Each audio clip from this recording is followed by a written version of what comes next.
बिस्मिल्लाहिर्रहमानिर्रहीम। अस्सलाम वालेकुम स्टूडेंट्स। आज आप लोग कैपेसिटर और कंडेंसर के बारे में बड़ी डिटेल से अंडरस्टैंड करेंगे। देखिए, कैपेसिटर क्या करता है। नॉर्मली हम ये कहते हैं कि कैपेसिटर चार्जेस को स्टोर करता है, लेकिन अगर आप इसको थोड़ा सा इस तरह एक्सप्लेन करेंगे, कैपेसिटर इलेक्ट्रिक एनर्जी को स्टोर करता है इन टर्म्स ऑफ चार्जेस। ये सेम ऐसे ही बात है जैसे कि अगर एक आप आम इंसान से पूछे जिसका साइंस से कोई कंसर्न ना हो और वो उसे पूछे जी कि डैम क्या करता है, वो कहेगा कि जी कि डैम जो है वो बेसिकली पानी को ज़ख़ीरा करता है। लेकिन अगर आप साइंस के स्टूडेंट हैं तो आप इस फ़िक्रे को ऐसे भी कह सकते हैं कि डैम पानी को ज़ख़ीरा करता है और उसके साथ साथ उसकी ग्रेविटेशनल पोटेंशियल एनर्जी बढ़ती है, या इसको ऐसे कह लें कि डैम ग्रेविटेशनल पोटेंशियल एनर्जी को स्टोर करता है in terms of water. Same इसी तरह हम कैपेसिटर के बारे में भी यही कह सकते हैं कि कैपेसिटर चार्जेस को स्टोर करता है इन टर्म्स ऑफ एनर्जी। तो इसी तरह अब सवाल ये पैदा होता है कि कैपेसिटर किस तरह एनर्जी को स्टोर करता है, कहाँ से इसके पास एनर्जी आती है और कैसे आती है। ये आज के हमारे जो लेक्चर है उसका बेसिक लर्निंग ऑब्जेक्टिव है। देखिए, हमारे पास कैपेसिटर की अगर डेफिनेशन के हवाले से कुछ बातें की जाए तो कैपेसिटर की डेफिनेशन में 3 से 4 पॉइंट है जो कि आपको उसके बारे में पता होना चाहिए। कैपेसिटर चाहे पैरेलल प्लेट हो, स्फेरिकल हो, सिलेंड्रिकल हो, बहुत सारी टाइप्स हैं, लेकिन हमारे एफएससी लेवल पर सिर्फ पैरेलल प्लेट कैपेसिटर को समझा और बताया जाता है। अब कैपेसिटर किसी भी तरह का हो, वो हमेशा 2 टर्मिनल्स होते हैं उसमें। ठीक है, नंबर 1 कि उसकी डेफिनेशन को मुकम्मल करने के लिए आपने इस बात को लिखना है कि कैपेसिटर के 2 टर्मिनल डिवाइस है। फिर 2 तरह की डिवाइसेस होती हैं, एक एक्टिव डिवाइस होती है और एक पैसिव डिवाइस होती है। क्या आप इन दोनों के बारे में फ़र्क जानते हैं? एक्टिव और पैसिव में क्या फ़र्क होता है? जी, देखिए, एक्टिव डिवाइसेस बेसिकली जो है वो एनर्जी को प्रोड्यूस कर सकती है। जैसे आपके पास बैटरी है, बैटरी सर्किट के अंदर एनर्जी प्रोवाइडर है, तो जो एनर्जी प्रोवाइडर है, जनरेटर है, यूपीएस है, बैटरीज है, इन सारों को हम एक्टिव डिवाइसेस का नाम दे सकते हैं। और कुछ होती है पैसिव डिवाइसेस। पैसिव डिवाइसेस ऐसी होती हैं जो अपनी एनर्जी को प्रोड्यूस नहीं कर सकती, लेकिन वो अल्टीमेटली जो एनर्जी उनको दी जाती है उसको किसी न किसी और शक्ल में या तो वो कंज्यूम करती हैं या उसमें स्टोर करने की एबिलिटी होती है। जैसे कैपेसिटर एक पैसिव डिवाइस है, ये अपनी एनर्जी खुद प्रोड्यूस नहीं करता, बल्कि दूसरी डिवाइसेस की तरह, जैसे आपके पास एक बल्ब है, ये भी पैसिव डिवाइस है। ठीक है, फ़ैन पैसिव डिवाइस है। इसी तरह कैपेसिटर भी एक पैसिव डिवाइस है जो कि किसी और की एनर्जी को यूज़ करता है मतलब इन टर्म्स ऑफ चार्जेस उसमें थोड़ी देर के लिए वो स्टोर करता है। तो दूसरी बात इसमें ये है कि capacitor is a passive device, इसको आप याद रखें। और तीसरी जो कि सबसे अहम बात है कि कैपेसिटर जो है वो पोटेंशियल एनर्जी, यानी कि कौन सी potential energy, electric potential energy को स्टोर करता है इन टर्म्स ऑफ चार्जेस। तो लिहाजा ये 4 बातें, पैसिव डिवाइस, 2 टर्मिनल, और चार्ज को स्टोर करना, और तीसरा किस शक्ल में स्टोर करना in terms of electric energy. ये 4-5 बातें आपको पता होनी चाहिए। अब यहाँ पर एक जो बड़ा अहम अक्सर सवाल बच्चों से किया जाता है कि कैपेसिटर किस असूल के मुताबिक चार्जेस को स्टोर करता है। What is the principle behind the charging of capacitor, that is electrostatic induction. देखिए, इलेक्ट्रोस्टैटिक इंडक्शन को अगर मैं थोड़ा सा इस तरह समझाऊं कि एनर्जी स्टोरेज से क्या मुराद है, आप तसव्वुर करें कि आपके पास एक पैरेलल प्लेट है। ठीक है, ये एक मेटल की प्लेट है। अब अगर इस मेटल की प्लेट के साथ हम लोग एक वोल्ट मीटर कनेक्ट कर दें और इसके दूसरे टर्मिनल को अर्थ कर दें, तो इस वक्त ये क्योंकि सिंपल मेटल प्लेट है तो यहाँ पर जो पोटेंशियल डिफरेंस होगा वो पोटेंशियल डिफरेंस ज़ीरो होगा। तो ऐसा नहीं है कि अगर हम मेटल की एक प्लेट के साथ बल्ब को तार जोड़ दे और दूसरी प्लेट को ग्राउंड कर दे, अर्थ कर दे, तो बल्ब जो है वो स्विच ऑफ रहेगा। लेकिन थोड़ी देर के लिए तसव्वुर करें कि इसी चीज़ को मैं क्या करता हूँ कि किसी तरीके से मैं इसको क्या कर देता हूँ, पॉजिटिवली चार्ज कर देता हूँ। किसी तरीके से मैं क्या करता हूँ इस प्लेट को पॉजिटिवली चार्ज कर देता हूँ। अब कैसे करता हूँ, वो डिफरेंट तरीके हैं। रिमूवल ऑफ इलेक्ट्रॉन कर सकता हूँ किसी भी तरीके से। वही प्लेट जो कि पहले न्यूट्रल थी, मैंने इसके ऊपर पॉजिटिवली चार्ज कर दिया। अब जैसे इसको पॉजिटिवली चार्ज करूँगा तो अब आप समझते हैं कि हम इसकी बल्ब इसकी जगह कोई बल्ब ले आए तो आप देखें ये बल्ब ग्लो करना शुरू कर देगा। अब यहाँ पर पोटेंशियल डिफरेंस ज़ीरो नहीं रहा। तो इसका मतलब ये कि जैसे मैंने एक सिंपल चार्ज प्लेट की है, तो चार्ज प्लेट जैसे ही किया और अब उसके एक टर्मिनल को बल्ब से जोड़ा और दूसरे को ग्राउंड किया, तो अब बल्ब ग्लो करना शुरू कर देगा। अब ऐसा नहीं है कि ये जो चार्ज स्टोर हुए ये बड़ी आसानी से हो जाते हैं। यहाँ पर अगर आप देखें तो पहला चार्ज तो बड़े मज़े से आ जाता है, या यहाँ से पहले इलेक्ट्रॉन को इस प्लेट से निकालना बहुत आसान है। लेकिन आप थोड़ी देर के लिए तसव्वुर करें दूसरा इलेक्ट्रॉन, आप कहेंगे सर दूसरा इलेक्ट्रॉन जब निकालेंगे तो पहले से मौजूद पॉजिटिव उसको अट्रैक्ट करेगा। अच्छा, फिर अगर आपसे कहा जाए तीसरा इलेक्ट्रॉन, तो तीसरे इलेक्ट्रॉन को निकालने के लिए पहले से मौजूद जो दो पॉजिटिव चार्ज है वो उसको अट्रैक्ट करेंगे। तो इसका मतलब है कि इस प्लेट में से इलेक्ट्रॉन को निकालना या दूसरे लफ्ज़ों में पॉजिटिव चार्ज को ऐड करना हमारे लिए मुश्किल होगा। हर नए चार्ज की एडिशन पहले से मुश्किल होती है। और यही बेसिकली कॉन्सेप्ट है energy store in the capacitor के वो जो आपको रिपल्शन या डिफ़िकल्टी फेस हो रही है हर नए चार्ज की इंक्रीमेंट के लिए, एक्चुअली उसके दौरान आप वर्क कर रहे होते हैं और वही वर्क एनर्जी की शक्ल में स्टोर होता है। और यही चीज़ें हम डेली लाइफ में बहुत जगहों पर कर रहे होते हैं। कोई चीज़ नीचे से उठा के ऊपर रखते हैं तो लिफ्ट जब करते हो तो उसमें भी यही हो रहा होता है कि हम उस अगेंस्ट द ग्रेविटी वर्कआउट कर रहे होते हैं और फिर वो जो वर्क होता है हम कहते हैं वो ग्रेविटेशनल पोटेंशियल एनर्जी की शक्ल में स्टोर हो रहा है।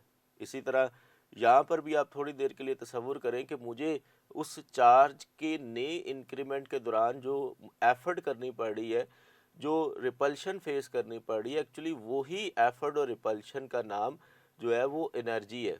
तो यहाँ पर आप देखें कि जिस तरह पहले प्लेट न्यूट्रल थी और मैंने आहिस्ता आहिस्ता इसको चार्ज किया और चार्ज करने के बाद उसी बल्ब को जब दोबारा कनेक्ट किया तो अब आप देख रहे हैं कि बल्ब और उस प्लेट के दरमियान एक पोटेंशियल डिफरेंस एग्जिस्ट करता है और वो एक सबब बनेगा चार्ज के फ्लो होने का।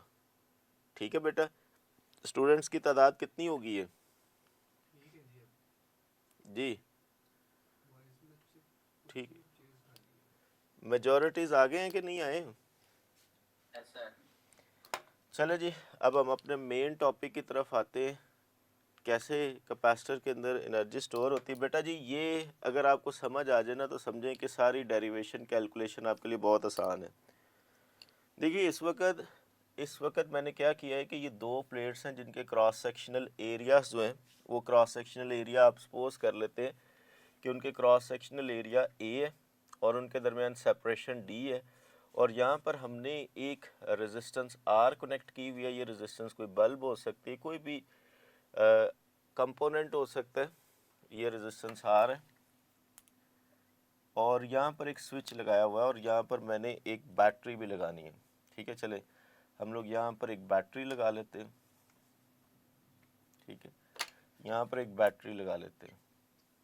ठीक हो गया, और यहाँ पर एक रेजिस्टेंस लगा लेते हैं और इससे पहले यहाँ पर एक स्विच भी लगा लेते हैं।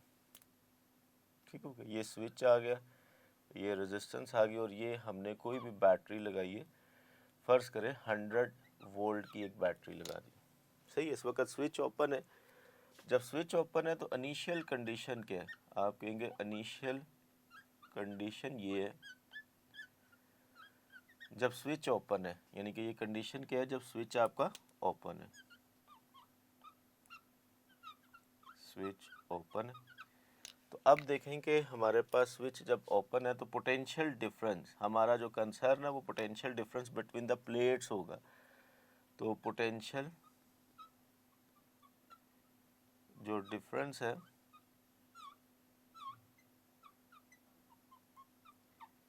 बिटवीन प्लेट्स, ठीक है, और फिर electric field between the plate, ठीक है, और फिर चार्जेस, ये सब कुछ ज़ीरो है। यानी कि हम कह सकते हैं कि between the plates electric field, potential difference और जो चार्ज स्टोर है ये सब कुछ 0 है। लेकिन जैसे ही बेटा आप इस स्विच को क्लोज करते हैं, अब यहाँ से कहानी शुरू होती है कि स्विच को क्लोज करने से क्या होता है। ऑब्वियसली ये दो मेटल प्लेट्स हैं, और जब मेटल प्लेट्स हैं तो इनके अंदर जितने इलेक्ट्रॉन हैं उतने ही प्रोटॉन हैं, तो नेट चार्ज दोनों प्लेट्स पर 0 है। फ़र्ज़ कीजिए यहाँ से एक इलेक्ट्रॉन रिमूव होता है। जैसे यहाँ से एक इलेक्ट्रॉन रिमूव होगा तो यहाँ पर इलेक्ट्रॉन की डेफिशिएंसी की वजह से एक पॉजिटिव चार्ज आ जाएगा, और यही इलेक्ट्रॉन दूसरी प्लेट पर जब जाएगा तो एफिशिएंसी ऑफ इलेक्ट्रॉन की वजह से नेगेटिव चार्ज आ जाएगा। तो इट्स मीन डैट कि रिमूवल ऑफ इलेक्ट्रॉन की वजह से एक पॉजिटिव चार्ज डोमिनेंट हो गया, फ़र्ज़ कीजिए, और यहाँ पर एक इलेक्ट्रॉन की वजह से नेगेटिव चार्ज डोमिनेंट हो गया। अब हम ये कह सकते हैं यहाँ पर +1 और -1, और इसकी वजह से एक यहाँ पर एक इलेक्ट्रिक फील्ड इस्टेब्लिश होगी E। तो यहाँ पे पहला मैंने कहा कि एक इलेक्ट्रॉन निकला, वो दूसरी तरफ गया, रिमूवल ऑफ इलेक्ट्रॉन और एडिशन ऑफ इलेक्ट्रॉन की वजह से हमारे पास +1, -1 और एक इलेक्ट्रिक फील्ड होगी। यहाँ पर फ़र्ज़ करें +1 आ गया, यहाँ पे -1 आ गया। फ़र्ज़ करें यहाँ पर +50 है और यहाँ पे -50 है। देखिए +50 और -50 के दरमियान पोटेंशियल डिफरेंस कितना होता है? +50 और -50 के दरमियान जब आप इसको ख्याल करें तो ये 100 वोल्ट ही बनते हैं, तो इस चीज़ का ख्याल रखिएगा। अब बेटा ये जो इलेक्ट्रॉन है, इस इलेक्ट्रॉन को देखें कि दो तरफ से अट्रैक्शन हो रही है। एक +1 इस प्लेट का अट्रैक्ट कर रहा है और दूसरी तरफ से बैटरी का +50 अट्रैक्ट कर रहा है। और ऑब्वियसली ये इलेक्ट्रॉन क्या करेगा, यहाँ से होता हुआ जब इधर आएगा तो यहाँ से पहले से मौजूद -1 इसको रिपेल करता है, लेकिन यहाँ से -50 भी इसको रिपेल करेगा। इसके बावजूद ये क्या करेगा कि -50 की रिपल्शन की वजह से ये इलेक्ट्रॉन उस प्लेट में अपनी जगह बना लेगा। तो इसी तरह यहाँ पर अब -2 और यहाँ पे +2 आ जाएगा, और फ़र्ज़ कीजिए कि उसकी वजह से अब एक और इलेक्ट्रिक फील्ड इस्टेब्लिश होगी। अब सिमिलरली जो अगला चार्ज है, यानी कि अगला इलेक्ट्रॉन है, उसको निकालना पहले से मुश्किल है, क्योंकि पहले सिर्फ +1 की अट्रैक्शन थी, अब +2 की अट्रैक्शन है। तो अब आप देखें हर नया इलेक्ट्रॉन जो है वो पहले से मुश्किल निकल रहा है, आपके पास डिफ़िकल्ट है। अब यहाँ पर देखें कि हमारे पास जब थर्ड इलेक्ट्रॉन निकलेगा +3 और यहाँ पे -3 और एक और इलेक्ट्रिक फील्ड इस्टेब्लिश हो जाएगी। इसी तरह इस अमल को आप जारी रखेंगे। ये अमल तब तक जारी रहता है जब तक हमारे पास इस प्लेट का पॉजिटिव टर्मिनल, यानी कि इस प्लेट का फ़र्ज़ कीजिए +50 हो जाए और ये हो जाए -50, तब तक ये अमल जारी रहता है। हम ये कहते हैं कि ये अमल तब तक जारी रहेगा जब तक potential difference between the plates become equals to the potential difference जो बैटरी का पोटेंशियल डिफरेंस है वो उसके बराबर ना हो जाए। तो ये अमल तब तक जारी रहता है, और जब ये दोनों बराबर हो जाते हैं तो हम कहते हैं कि कैपेसिटर मुकम्मल तौर पर चार्ज हो गया।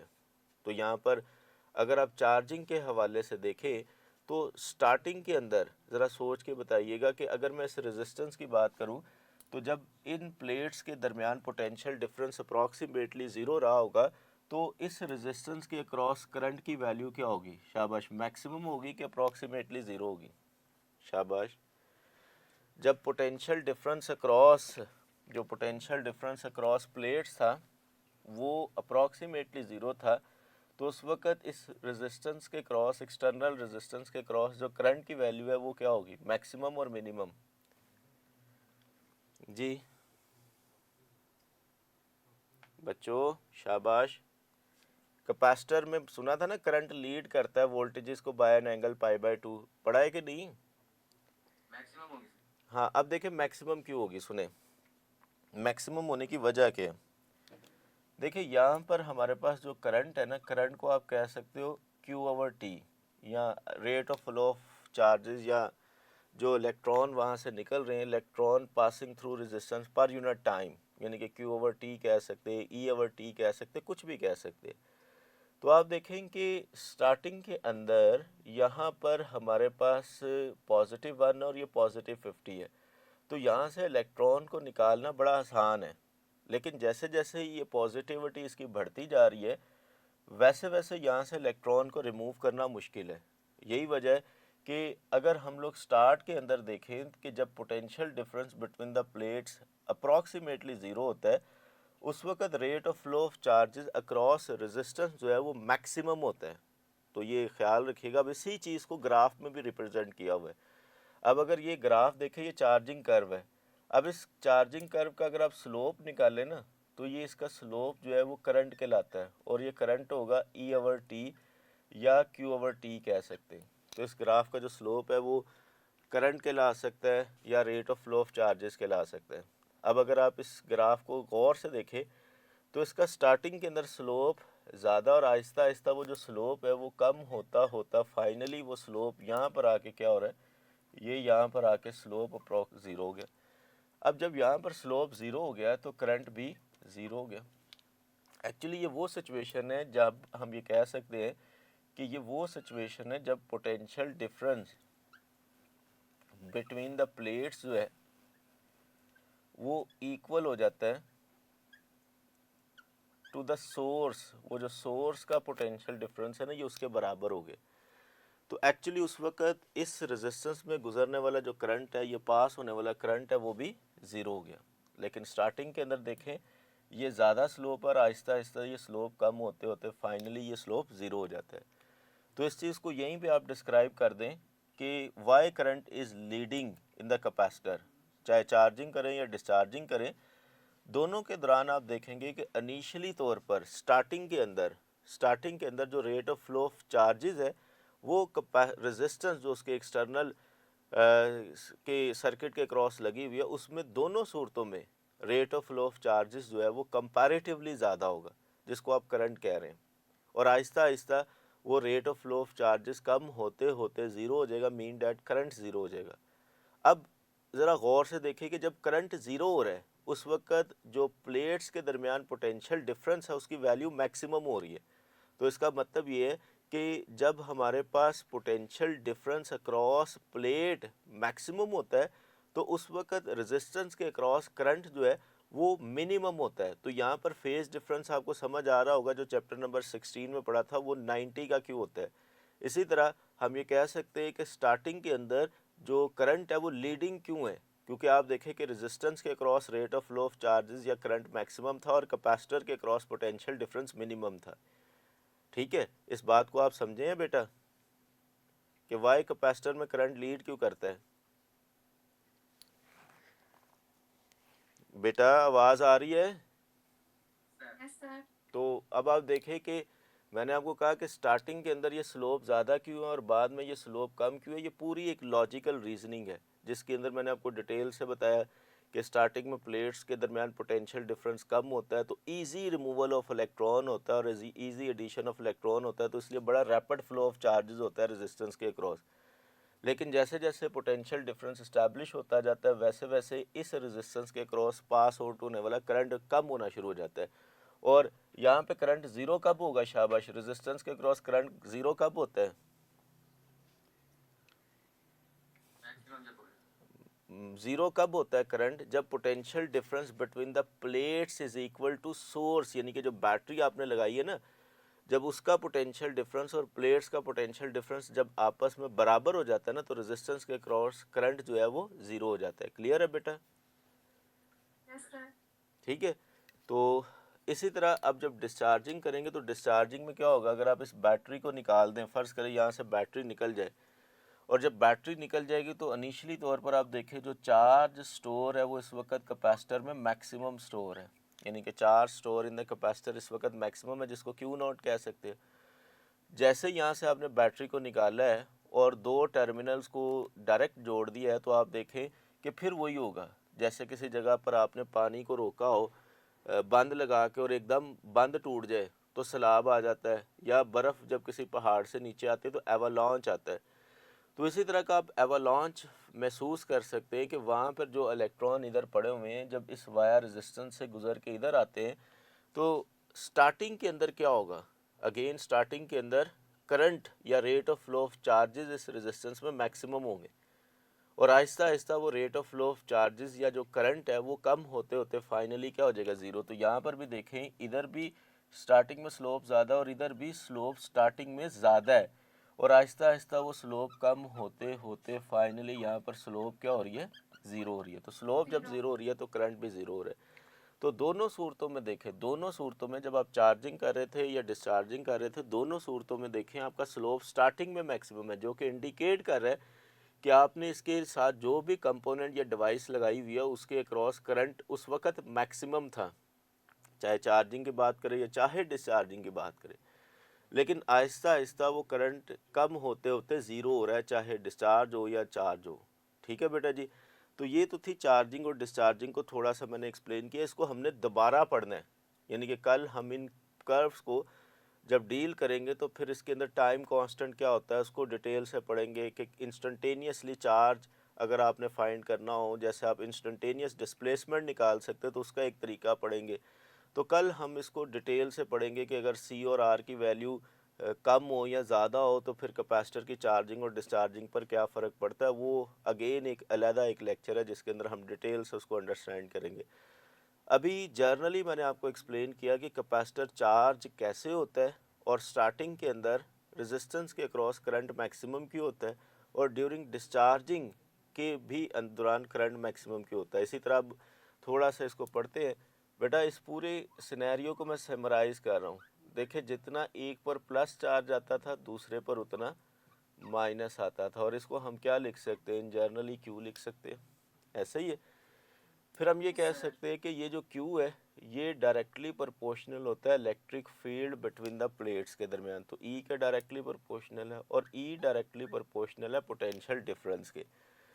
यानी कि जैसे जैसे कैपेसिटर चार्ज होता है वैसे वैसे Q बढ़ता है और उनके दरमियान इलेक्ट्रिक फील्ड इंटेंसिटी बढ़ती है और उस इलेक्ट्रिक फील्ड इंटेंसिटी के बढ़ने से उन प्लेट्स के दरमियान पोटेंशियल डिफरेंस एस्टैब्लिश होता है और वो तब तक बढ़ता रहता है जब तक प्लेट्स का पोटेंशियल डिफरेंस सोर्स के पोटेंशियल डिफरेंस के बराबर ना हो जाए। अब यहाँ पर देखें हम इसको यूँ लिख सकते हैं कि Q is directly proportional to V, जो कि मैट्रिक लेवल से हम पढ़ते आ रहे हैं। यहाँ पर एक चीज़ का ख्याल रखिए कि V is not the potential difference of battery, V is the potential difference between the plates. ये बहुत अहम बात है कि V यहाँ पर वेरिएबल है और ऑब्वियसली कैपेसिटर के अक्रॉस जो बैटरी लगाई है वो तो चेंज होती ही नहीं है उसका पोटेंशियल। तो यहाँ पर V जो है ये पोटेंशियल डिफरेंस है प्लेट्स के अक्रॉस। और ये क्यों आता है, ये आता है बेसिकली Q की वजह से और सॉरी इलेक्ट्रिक फील्ड की वजह से। और इलेक्ट्रिक फील्ड क्यों पैदा होती है, वो Q चार्जेस की वजह से होती है। तो लिहाजा finally Q is directly proportional to V है और इसका जो कांस्टेंट आता है वो C आता है। अब MD कैट के मुताबिक हम सवाल करते हैं, इसमें भी जितना भी पढ़े ये अंडरस्टैंडिंग बेस्ड थी। अब आते हैं MCQs की तरफ। ऑब्वियसली Q चार्ज है, C कैपेसिटेंस और V वोल्टेजेस है। अब जो ज़्यादा दफ़ा क्वेश्चन आते हैं वो कैपेसिटेंस से कुछ क्वेश्चन आते हैं, जैसे बड़ा बेसिक सा क्वेश्चन बन सकता है ग्राफिकली कि इधर हम वोल्टेजेस रख दें और इधर हम लोग चार्ज रख दें। ठीक है, तो अगर मैं इसके दरमियान ग्राफ ड्रॉ करूँ तो वो ग्राफ कैसा होगा, Q और V के दरमियान स्ट्रेट लाइन ऐसे आ जाएगी, यानी कि ये ऐसे आ जाएगी। सही है। अब आप देखिए इस ग्राफ का स्लोप निकालें तो इस ग्राफ का स्लोप किसके बराबर आएगा, बोले QV का स्लोप इसका आएगा C के बराबर। तो इसका स्लोप आ जाएगा C के बराबर। फिर इसी ग्राफ का एरिया बड़ा अहम है। इस ग्राफ का एरिया किसके बराबर होगा आगे जाके पढ़ेंगे कि ये एक ट्रायंगल बन जाती है और जब इसका एरिया निकालते हैं तो बेटा जी वो एरिया आएगा हाफ बेस इसमें V है और ये Q है और इसको एनर्जी भी बोलते हैं। तो लिहाजा हमारे पास जो Q वर्सेस V ग्राफ है उस Q वर्सेस V ग्राफ का जो एरिया है उस एरिया को energy store in the capacitor कहते हैं और हमारे पास इस ग्राफ का जो स्लोप है उस स्लोप को हम लोग कैपेसिटेंस कहते हैं। चलिए ज़रा कैपेसिटेंस के ऊपर बात करते हैं। कैपेसिटेंस को बोलते हैं ability to store the charges, ऐसे ही है ना। Ability to store the charges जो है ज़रा सोच के बताइएगा, क्या अगर मैं इधर C रखता हूँ और इधर V रखता हूँ तो क्या ability to store the charges यानी कि कैपेसिटेंस चेंज हो जाएगी? क्या C और V का आपस में कोई ताल्लुक है? इनवर्स देख लो, और नहीं सर, कोई ताल्लुक नहीं है। कोई ताल्लुक नहीं है। इस पे वजह आप बताएगा कोई कि क्यों कोई ताल्लुक नहीं? बज़ाहिर तो इसमें लगता है कि C is inversely proportional to V, लेकिन सी और वी का कोई ताल्लुक आपस में नहीं है। क्यों नहीं है? सर वो ना चार्ज पर डिपेंड करती है ना कैपेसिटेंस। चार्ज पे डिपेंड करती है। सोच लो, अगर इधर चार्ज भी हो ना तो फिर भी यही ग्राफ आएगा। चार्ज और सी के दरमियान चले, फ़र्ज़ करें कि अगर मैं आपसे कहता हूँ इधर सी रख लें, तो सी और क्यू के दरमियान ग्राफ कैसा होगा? क्यू और सी के दरमियान इधर सी रख लें और इधर क्यू रख लो, अब कैसा ग्राफ होगा? वो भी ऐसा ही होगा। सी और क्यू का भी आपस में कोई ताल्लुक नहीं है। जी बेटा, सी और क्यू का भी कोई ताल्लुक नहीं है आपस में, प्यारे बच्चों। हाँ कांस्टेंट है। हाँ जी, ये देखो ये लड़का जो है ना, जिसने रेशो का जिक्र किया है, क्या नाम है इस लड़के का? एहसन इब्राहिम। वेरी गुड, आपने बहुत अच्छा जवाब दिया। एहसन, आप थोड़ा सा इसको एक्सप्लेन भी करेंगे, आपने जो बताया पॉइंट कि रेशो रिमेन को सर पोटेंशियल बढ़ेगा तो चार्ज कम होगा, पोटेंशियल कम होगा तो चार्ज बढ़ेगा। थोड़ा सा ये थोड़ा सा आप यहाँ पर आके हो गए। देखिए, रेशो रिमेन कांस्टेंट, ये बहुत अच्छा आपने जवाब दिया था। देखो कि जैसे जैसे ऊपर न्यूमरेटर में क्यू बढ़ेगा वैसे वैसे वी भी बढ़ेगा। इससे क्या मुराद है? इसको ऐसे समझें कि फ़र्ज़ कीजिए कि हमने 2 कूलम चार्ज किसी जगह पर स्टोर किया और उस 2 कूलम की वजह से यहाँ पर जो पोटेंशियल डिफरेंस बना वो 1 वोल्ट का बना। तो ऐसे कैपेसिटर की कैपेसिटेंस को आप बोलेंगे 2 कूलम पर volt is known as 2 farad. तो 2 फैरड का क्या मतलब है? 2 फैरड का मतलब ये, अब ज़रा कैपेसिटेंस को इस तरह कहेंगे ना तो फिर आपको कभी नहीं भूलेगा कि कैपेसिटेंस क्यों चार्ज और वी पे नहीं डिपेंड करती। देखिए, आप आइंदा कैपेसिटेंस को कहें चार्ज की वो वैल्यू जिसकी वजह से प्लेट्स के अक्रॉस पोटेंशियल डिफरेंस 1 वोल्ट का बने। बात गौर से दोबारा सुनिएगा। The amount of charge required to produce a potential difference across a plate is 1 volt. तो ऐसे इसकी जो वैल्यू आएगी उसको एक्चुअली हम कैपेसिटेंस बोलते हैं। कैपेसिटेंस को कहते हैं कि चार्ज की वो वैल्यू जिसकी वजह से 1 वोल्ट का पोटेंशियल डिफरेंस इस्टेब्लिश हो, उसे कैपेसिटेंस कहते हैं। जैसे 2 कूलम की वजह से 1 वोल्ट इस्टेब्लिश हो तो उसे 2 फैरड कहेंगे। अब जैसे मैं अगर आपको कहूँ कि ऊपर मैंने फ़र्ज़ करें कि 20 कूलम है और उस 20 कूलम की वजह से 10 वोल्ट इस्टेब्लिश हो, तो अब भी इसकी जो वैल्यू है वो 2 फैरड ही है। इसी तरह अगर आप लोग कह दें कि फ़र्ज़ करें 40 कूलम है तो 40 कूलम के क्रॉस 20 वोल्ट इस्टेब्लिश हो जाएंगे, अभी भी 2 फैरड है। तो एक्चुअली जब हम लोग ऊपर से चार्ज बढ़ाते हैं तो नीचे से जो पोटेंशियल डिफरेंस है बिटवीन द प्लेट्स वो भी बढ़ जाता है। तो जब चार्ज बढ़ाते हैं, यानी कि चार्ज कैसे बढ़ता है? ऑब्वियसली कोई ना कोई बैटरी लगी होती है, तो वो जो बैटरी की वजह से चार्ज बढ़ रहा होता है उसकी वजह से potential difference between the plates भी बढ़ रहा होता है, जिससे ओवरऑल रेशियो रिमेन कांस्टेंट रहती है। तो लिहाजा आइंदा कैपेसिटेंस को जब भी आपसे कोई पूछे या एंट्री टेस्ट में पूछे तो आप उसको ऐसे कहें कि charge per unit volt, charge की वो मिकदार जिसकी वजह से 1 वोल्ट का पोटेंशियल डिफरेंस इस्टेब्लिश हो, उसको हम लोग कैपेसिटेंस बोलते हैं। जैसे 1 फैरड का क्या मतलब होगा? 1 फैरड का मतलब होगा 1 कूलम पर वोल्ट। 2 फैरड का क्या मतलब होगा? 2 कूलम पर वोल्ट।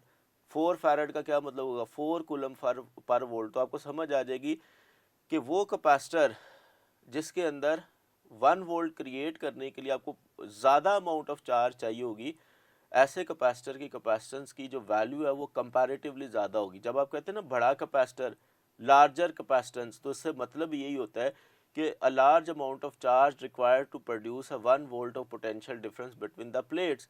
अगर आप कहते हैं कैपेसिटर की कैपेसिटेंस कम है तो इससे मुराद ये होती है कि थोड़ा सा भी चार्ज देंगे तो प्लेट्स के दरमियान पोटेंशियल डिफरेंस 1 वोल्ट का इस्टेब्लिश हो जाता है। जी बेटा, चले आगे। Yes, sir.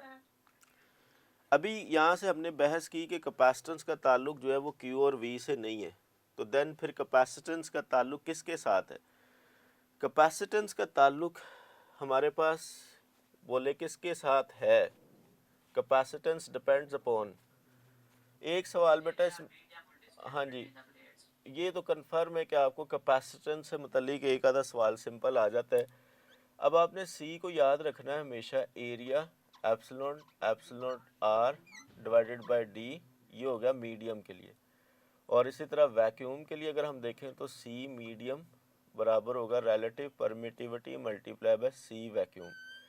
ये रिलेशन याद रखें और फिर हम इसको लिख सकते हैं relative permittivity is the ratio between C medium over C vacuum. अच्छा बेटा, यहाँ पर अगेन याद रखें कि कैपेसिटेंस ऑफ द कैपेसिटर का जो ताल्लुक है वो सिर्फ और सिर्फ एरिया सेपरेशन और मीडियम के साथ है।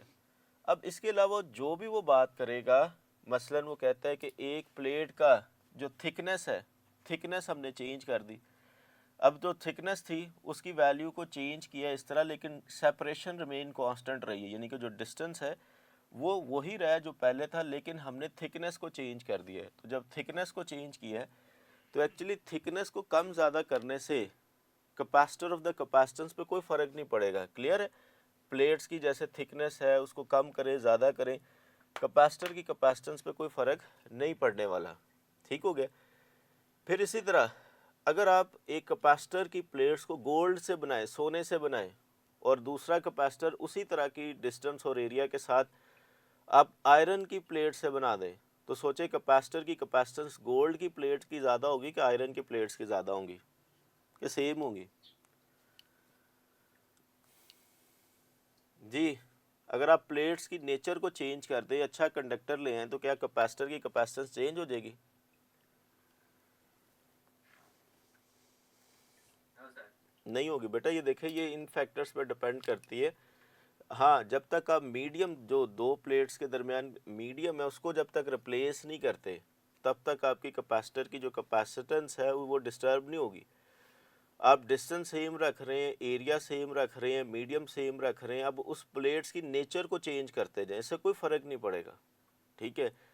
अब क्लियर हो गया ना बेटा? ज्योमेट्री ऑफ द प्लेट्स पे भी डिपेंड करती है। इससे क्या मुराद है? Geometry of the plates, geometry of the plate. जी देखिए बेटा, ज्योमेट्रिकल शेप से मुराद है, इस वक्त आपने पैरेलल का प्लेट्स ली हुई हैं। अब पैरेलल की बजाय परपेंडिकुलर ले लेते हैं।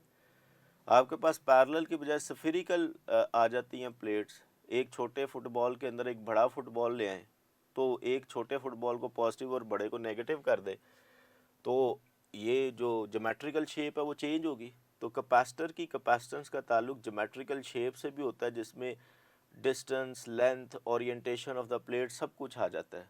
तो अगर हम इन शॉर्ट के, तो ये geometry of the plates distance और एरिया और डाइलेक्ट्रिक मीडियम पर डिपेंड कर रही होती है। अब अगर आप एक प्लेट का एरिया कम कर दें और दूसरी प्लेट का एरिया ज़्यादा कर दें, यानी कि एक कैपेसिटर की एक प्लेट का एरिया ज़्यादा और दूसरी का कम हो, तो फिर हम जो एरिया कंसिडर करते हैं वो अफेक्टिव एरिया होता है, और वो अफेक्टिव एरिया हमेशा स्मॉलर प्लेट का होगा। क्लियर है? दोनों में से फिर हम स्मॉलर प्लेट का एरिया लेंगे। ओके? Yes, sir. लें जी बेटा, इसमें हमने जो अभी तक बातें की है उसमें अगर आप देखें रिलेटिव परमिटिविटी जितनी भी, आप टाइम मुझे बताना कितना हुआ है। रिलेटिव परमिटिविटी के जितने भी फार्मूलाज हैं वो मैं लिख रहा हूँ।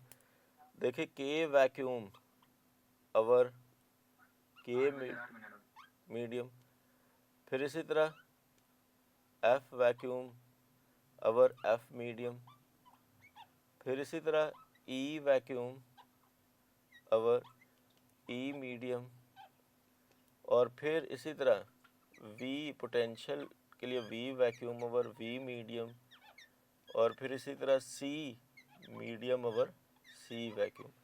तो ये आप जितने भी रिलेटिव परमिटिविटी के फार्मूलाज हैं ये आपके सामने लिखे हुए हैं, जिसके अंदर हम मीडियम को अगर इंट्रोड्यूस करवा दें तो फिर क्या होगा इलेक्ट्रिक फील्ड पर, अगर आप मीडियम को वहाँ से निकाल दें तो फिर क्या इफेक्ट होगा इलेक्ट्रिक फील्ड के ऊपर।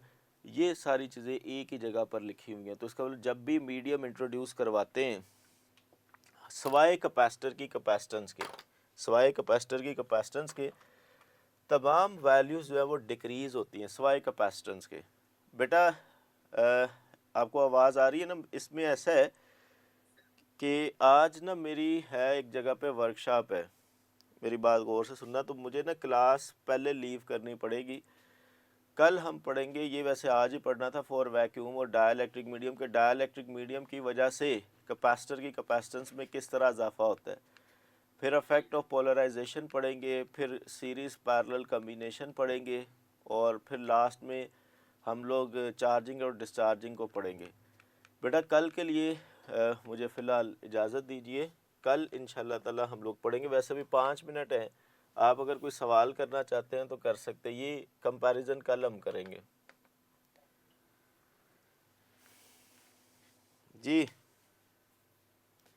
अच्छा, जो बेटा लेट आए हैं ना, काइंडली कोशिश किया करें कि फ़िज़िक्स का लेक्चर ना, साइंस का कोई भी लेक्चर जो होता है ना, उसमें स्टार्टिंग में 10-15 मिनट ही होते हैं। अगर आप बच्चे की अटेंशन हमारी तरफ है, सुनने में है, समझने में है, तो अगला 1 घंटा उसे बैठा लें या 30 मिनट बैठा लें, वो हमेशा उसका लेक्चर में इंटरेस्ट रहता है।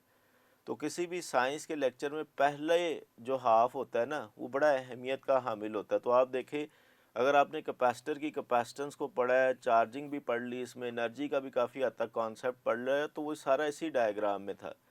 तो अगर आपने पहला हिस्सा लेक्चर का नहीं सुना तो काइंडली प्रिंसिपल साहब से इसकी रिकॉर्डिंग लेके इसको ज़रूर सुनिएगा। और कल आप जब आएंगे तो हम ये देखेंगे कि कैपेसिटर की कैपेसिटेंस क्यों बढ़ती है डाइलेक्ट्रिक मीडियम को इंट्रोड्यूस करवाने से, और इसके मतलब कुछ एमसीक्यूज़ करेंगे। कोई सवाल है तो पूछे, अदरवाइज़ मैं क्लास को ख़त्म कर रहा हूँ।